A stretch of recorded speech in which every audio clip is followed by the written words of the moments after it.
Hi, everyone, and welcome to the podcast today. We're so happy that you're joining us. It's Women's History Month, and we're celebrating all month long. We celebrate every day. I don't know why it's all month long. We do. We really do. So today on this episode of Preserving History and Democracy podcast, we have a really great episode lined up. In honor of Women's History Month, we wanted to highlight an incredible woman who had a lasting impact on education in the state of New Mexico. That's right. Today we're talking about Maria Gutierrez Spencer. Yeah, and so Maria was an educator. She was also a social justice advocate.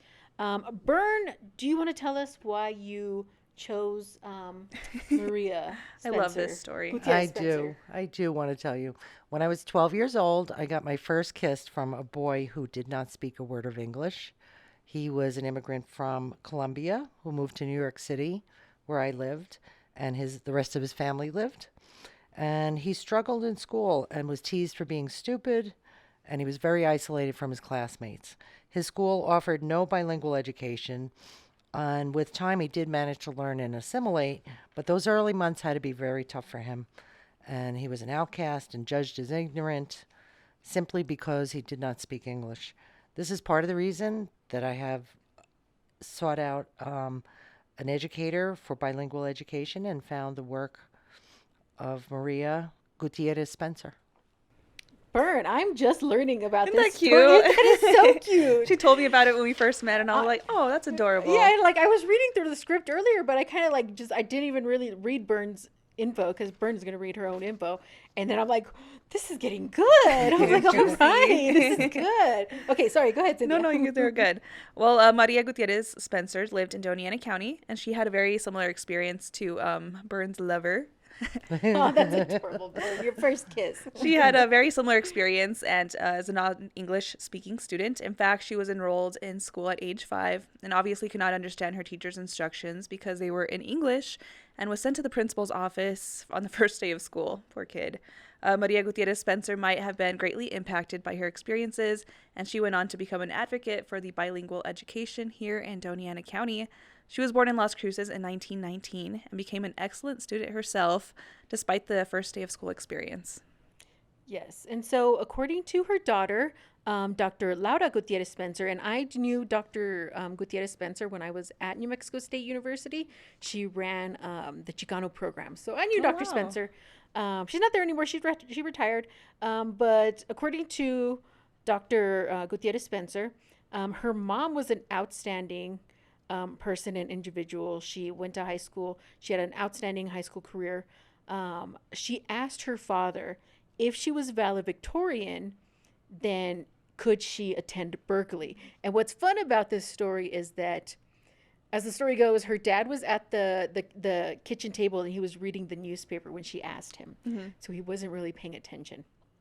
And so in 1933, she graduated as salutatorian. So she didn't make valedictorian, but she made salutatorian. And her dad kept his word anyway, and she went to Berkeley.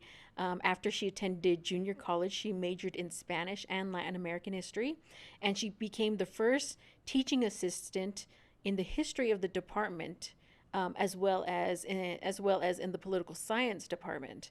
And so I think that's just a really fun story. Yeah, from going to not really speaking any English to being this incredible student, being salutatorian. That's awesome. And her dad kept his word in like a fun way. You know, she didn't make valedictorian, but salutatorian is still pretty Close good. enough. It is pretty good. Yeah. Well, her early years included a stint in New York as a translator. Then she returned to California and worked in a very tough area where students were known to carry weapons and have fights.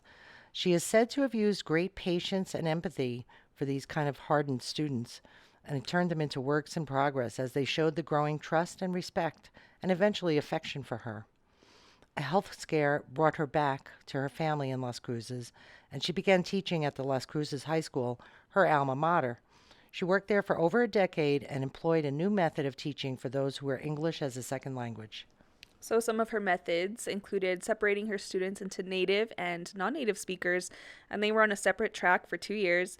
In the third year, they were combined, and it had amazing results. Her non-native speakers were able to progress at their own pace, and by the third year, they were on track with the native speakers. Another educational innovation that Maria Gutierrez Spencer brought to the schools was the idea of cultural understanding through dance. Her students performed folk dances in the community and beyond. Her insights were published in a New Mexico School Review in 1952 and are just as important today. Maria went on to say the increasingly important role that the United States is playing in international affairs and the growing cultural, political, and economic ties which bind us to other countries of the free world make it imperative that all schools teach foreign languages effectively. The schools must not only be ready to produce language experts, but to prepare the general student for world citizenship. I love that quote so much. She went on to meet her husband, who was a music teacher, and his name was Louis Spencer. They relocated for a time to Silver City, where he obtained a job teaching music. She was a traveling Spanish teacher. I love that story. She saw some flaws in the schools that she visited, some of which were giving IQ tests only in English, alienating non-native speakers. She saw the need to align for to again she saw the need again for bilingual education in area schools, and by this time the federal government was focusing on bilingual education instead of immersion in English only classrooms. Maria sought to go Maria sought out and received a grant and began BOLD, which stands for Bicultural Orientation and Language Development. Man, she was busy. I love this Amazing story. person, yeah. Yes. And the program that she started, Bold, involved teaching subject areas such as writing and science in Spanish, in addition to receiving ESL program, English as a second language. When the students were ready, they would merge into mainstream programs, classrooms, and it was so successful that Bold received more federal monies and even more attention. Maria started a bicultural demonstration center to assist in training bilingual teachers. Her program won the Educational Pacesetter Award in 1972 from the President's National Advisory Council. She then began to travel throughout New Mexico, teaching her methods to staff to expand the program to other regions of the state. Well, her success did have some backlash, sometimes bringing racism and prejudice. She was accused of being sent from Mexico by the communists to cause problems, and there were times when she feared for her life. In 1973, she was suddenly fired for insubordination with no explanation. The Silver City School Board was greatly criticized for this, as many of the bilingual students' parents supported Maria and her work. Not to be discouraged from her path, Maria Gutierrez Spencer moved her program to Deming, which was more supportive of the bilingual education.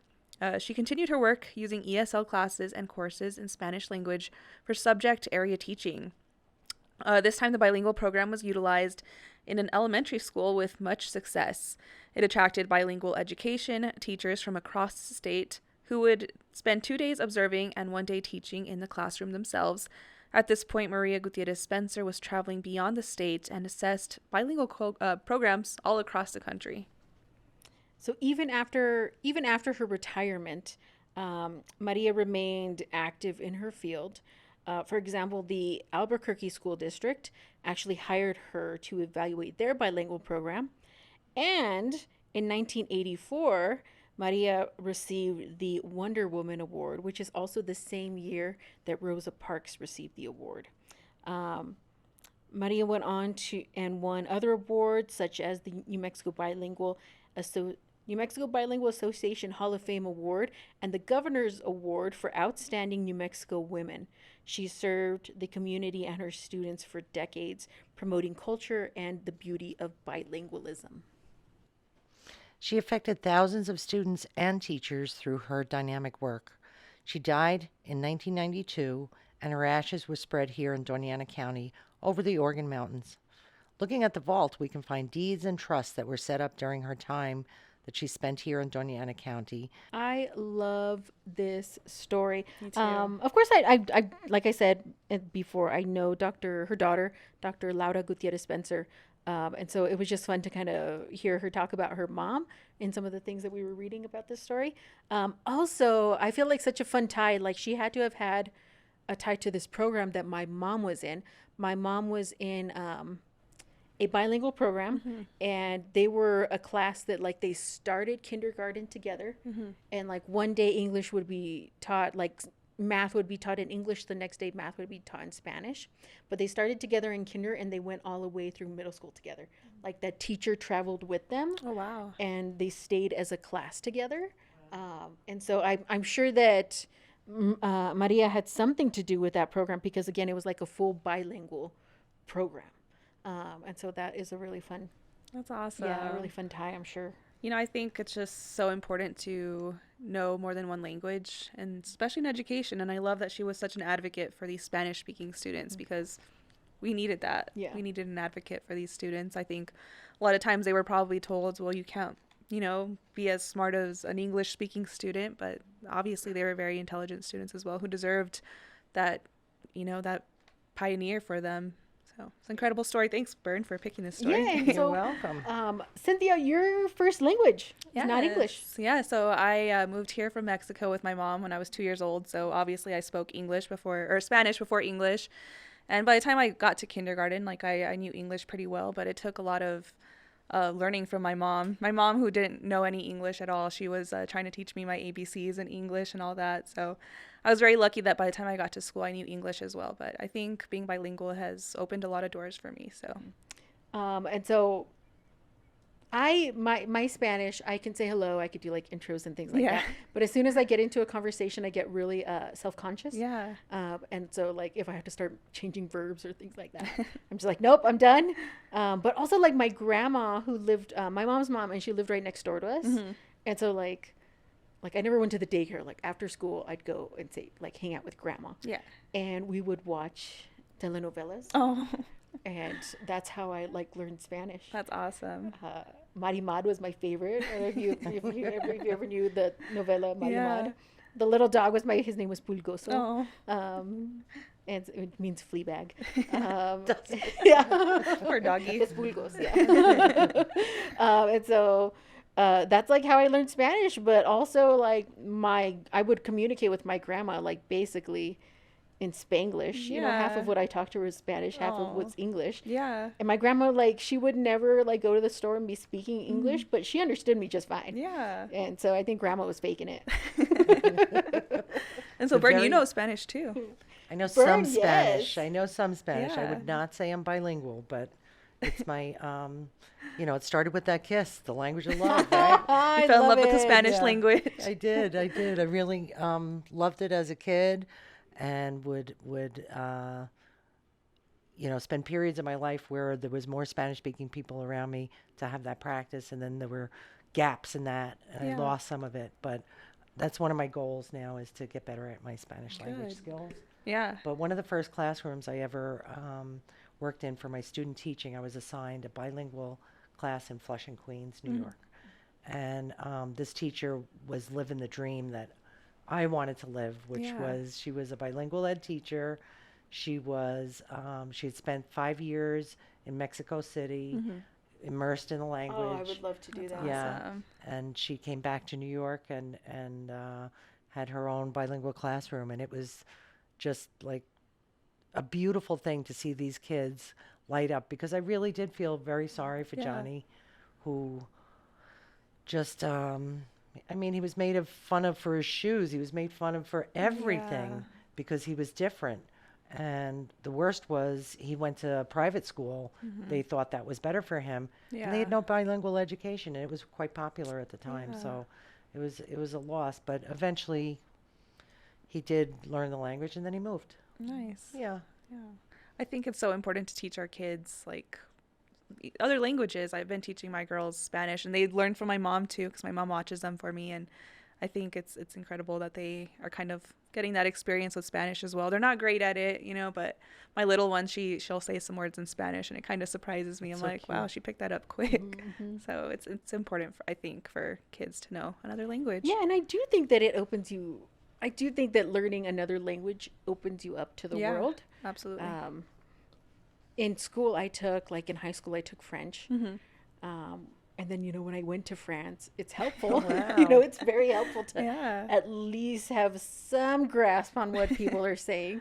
And then in college, I took sign language Nice. because in college you have to take like 4 semesters of a language, but there's only 3 semesters of sign language. So I was like, yes, I'm gonna get out of a semester, and so I took sign language. But it's fun, like, when I meet someone who signs, like I could say hello, and I can like I know my alphabet still. It was a long time ago. This was a decade, more than a decade Yeah. ago, but it's just helpful. And again, it opens you up to a whole new world.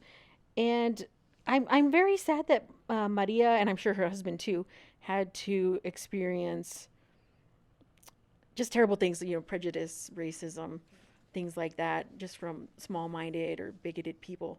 Um, I love America because we're a melting pot, and we don't have an official language. You can speak whatever language you darn well please. And then even in the New Mexico Constitution, technically, English and Spanish are what the Constitution says are the languages of the land in New Mexico, which I love. Yeah. I love it. Yeah, I mean, I know a lot of countries require kids to know a few languages, and I think in high school you have to do some language classes. I took French as well. Didn't do very good at it, but I think it's important for kids to know several languages. It opens a lot of doors for them. Mm-hmm. So, Yeah, traveling internationally, like I remember getting to Germany, and oh wow, everyone speaks English. Yeah. It was very common. And of course, I think English, and I'm sure there's articles, and I actually listened to a TED talk about English is going to be a universal language. Mhm. We're going towards that.